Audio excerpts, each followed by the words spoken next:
Alright, it's another listed sort of video. I will do build videos. I'm just trying to think of a way of revisiting the whole build thing. What I don't want to do is sort of go to mass popular sped up stuff all the time. I want to get into the nitty gritty of what I've learned on a few bits and pieces, get some feedback myself on perhaps ways I could be doing it differently. I just don't want to keep repeating the same videos over and over. I feel a bit of a fraud when I've perhaps done a video on how to make, I don't know, what we got over there, a greave, and then 9 months later I'm making a greave, so I do another video on making a greave. I don't know. Maybe I express things differently and there's stuff to be gleaned. I just feel a bit of a fraud doing that. So I'm trying to think of ways of coming up with new and improved how to make and build videos. So if you've got any ideas, just let me know, please. That's not a sort of in the comments below kind of thing. I'm genuinely interested if you've got some ideas on how I can improve the build videos. I know there's technical things I can do, such as lighting and perhaps some scripting and stuff, but how I can make the content more useful. Do I really drill down into a specific, or do I do broad brushstrokes? I don't know. So I'm kicking that around in my mind. So please, yeah, let me know if you've got a thought on it. Please let me know. What I wanted to do was think of some, or just mention some armourers whose work I admire for different reasons. If they're not on this list, it's not because I think they're no good and they don't deserve a list. The list's got to have an ending. Basically, there's lots of folk on this list whose stuff I think is just stratospheric. It's amazing. But for different reasons. These are the guys I've got on my little crib sheet down here, whose work I admire for different reasons. And I shall put their links, I hope, to Facebook pages or websites and so on below, once I've got the list together. They're in no particular order, just as they sprang to my mind. So anyway, that's enough caveating done, I think. So a chap whose name I regularly butcher, and I'm going to do it again, Fred, is Fred Ryle. Fred Reel. I'm sorry. You tell me and I forget, I'm just rubbish with names. Of Ryle Armories, or Real Armories, or Royal Armories. Anyway, Fred, we'll call him Fred. Fred is a young man who is sickeningly capable and skilled, and he's a smashing chap, and I'm ever so jealous that I didn't start out on this path at a similar age to Fred, and have just the raw craft ability that he has. Is just amazing. He's like a one-man renaissance. You can turn his eye and his hand to most things craft related and just do a bang up job every time. And he's definitely, how can I say that? I was going to say he's definitely one to watch, and I don't mean that like, oh, he's doing a good job and he's not quite as good as me or anything like that. I'm not saying that at all. What I mean is Fred is a young man, and he has his whole life ahead of him in this craft. So by the time he's my age, he'll have been doing this job for decades. That's what I mean, as in one to watch. He is going to just keep getting better, I think. And he's amazing as he is. Sickeningly amazing as he is up there in Liverpool. So check out his work.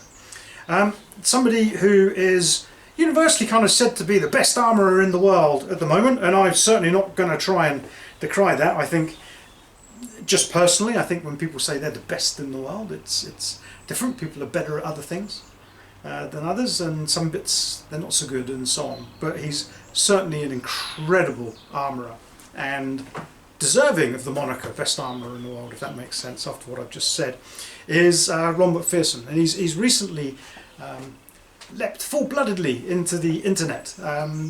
I'd heard about Mac, as he's always referred to, loads and loads of times as I was starting out in this craft, and I couldn't find any of his work apart from a couple of tiny little thumbnails. Whereas now there's full write-ups by Mac on the Armour Archive of what he's thinking and doing as he's building stuff. So I just noticed a big old spider falling down there. He's yes, if you're right, Rod's work, Mac's work is fantastic, and definitely worthy of a look. And like I say, even as I've got my little list here, which I'm going to stick to, there are 5 or 6 other names that just keep popping into my head, but I'll stick to my list. I'll stick to my list and maybe do another one and introduce some of those chaps to you if you don't know who they are. So we've got Fred and Mac so far. Then a list like this on a first attempt can't go without mentioning the chap that taught me, David Hewitt at White Rose Armories. Dave is a smashing guy who took time and continues to take time, either side of COVID, to teach people how to do the job, how to armour, whether they want to be an armourer or not. There's a young lad whose name I always forget, who has worked with Dave all the time I've known Dave, and he's making armour, but he's not wanting to be an armourer, he's just always wanted to make a suit of armour. So he's paying for one and paying to work with Dave periodically, and it's producing, I believe, his second harness. So well done him. But anyway, Dave's work is really clean lines and ergonomic, and yeah, flows with the human form. That's what I like about Dave's stuff. The man aside, that's what I'm doing this list for. The man aside, his work just looks really clean. I'm not talking about the finish, the polish. I'm talking about the lines. They make sense and they follow the form and they look like they ought to. Let's say that. Adam Blockley is on my list. Now Adam makes stuff for the 17th century. I'm a little out of my depth on the times there. English Civil War, that sort of time. And it, to my mind, just looks like the stuff I see in the museums. I see a lot of people attempt the period and make it a little too well, shall we say, for the common soldier. Generally, most people, well, not most people, there's a misunderstanding that because something is for a common soldier, it can be a drain pipe.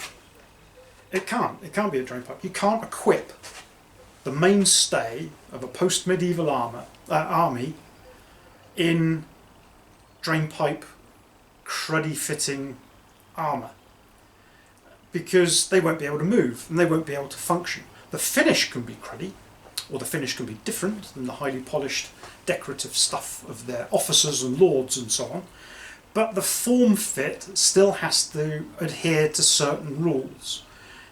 You can fudge a couple, you might even be able to ignore one or two, but the basic rules have to be followed, or the human inside will be incapable of operating in the environment that you are placing them into. And the 17th century was a great time of pulling back on the armoured knight and the amazing expenses that went into that stuff, and instead putting probably similar amounts of expense into equipping thousands of men in stuff that will protect them in the combat of the day to a degree, I guess, that's acceptable. And Adam, for my mind, captures that look and feel perfectly. Just amazingly. It's great. It's great. So check out Adam's stuff. He's really got a hang on that. Kevin Legg has made my list. I mean, this is people I've met as well, actually. I think most of them, apart from Mac. I'll probably fanboy out if I met Mac. But Kevin Legg's made my list. Kevin's a smashing guy. He was one of the armourers I relied on heavily when I started, although he probably didn't know it. It was just me looking at his website and trying to find pictures, because Kev was one of the early adopters of putting pictures online. So that was a tremendous help to me when I started. And Kevin is a machine. I have never seen a man raise helmets as fast as he does. I mean, he does other stuff obviously, but this is something I've witnessed firsthand and have seen online in pictures and stuff so many times.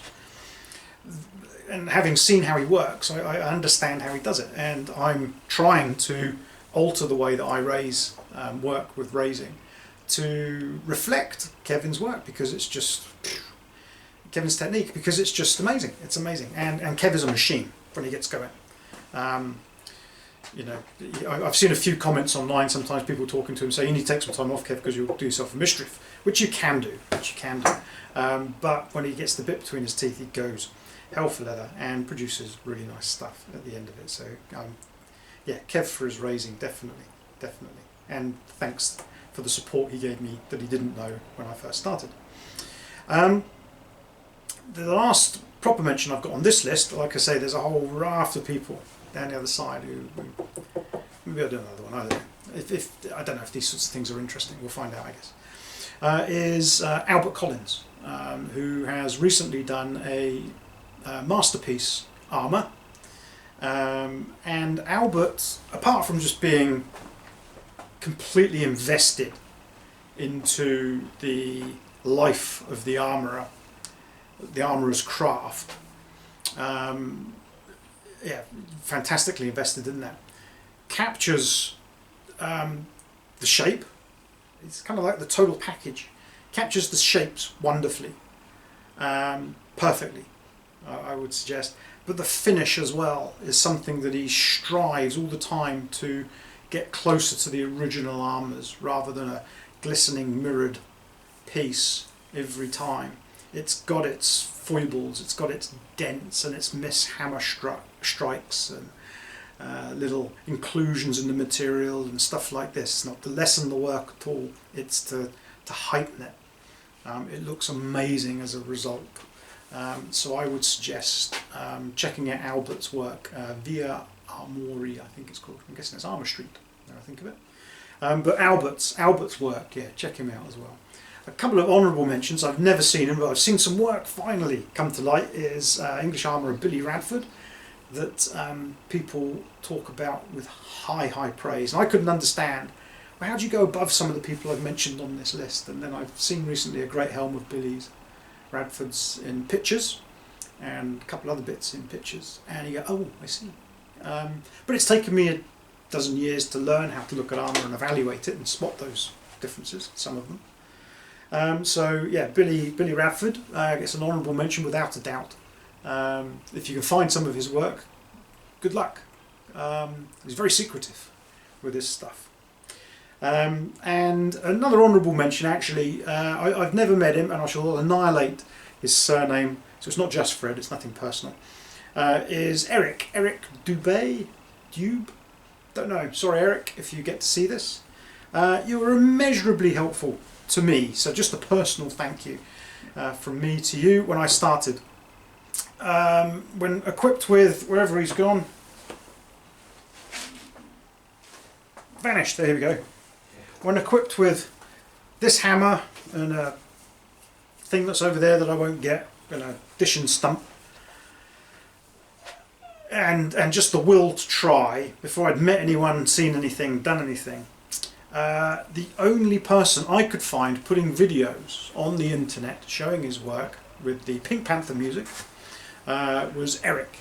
So it's before, I think YouTube may have just started, I don't know. But Eric was putting videos up, and they were absolutely fundamental to the beginnings of my understanding of how you go about making armour to some degree. So a personal thank you to Eric for taking the time to do that. You're a godsend, and if I ever meet you, I shall give you a hearty handshake and buy you a pint of horrible warm English beer. So thank you. So that's the list. Like I say, there's so many other people who could be on the honourable mentions list, but we'll be here forever with some of them. Perhaps Pear should get a mention as well, and another surname I can't pronounce. I always say Leyland in my mind, but I know that's not how it's pronounced. I'll try and find a link to Pear's work. The lines that guy gets, and his edging work and stuff is amazing. And Hugo Serrano, again, another one-man renaissance.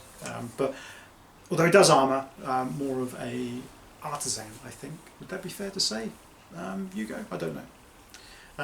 But yeah, a one-man renaissance. That's why I've sort of not had him on the list so much, although he has made some exceptional armour The decorative work Eric does is right off the scale.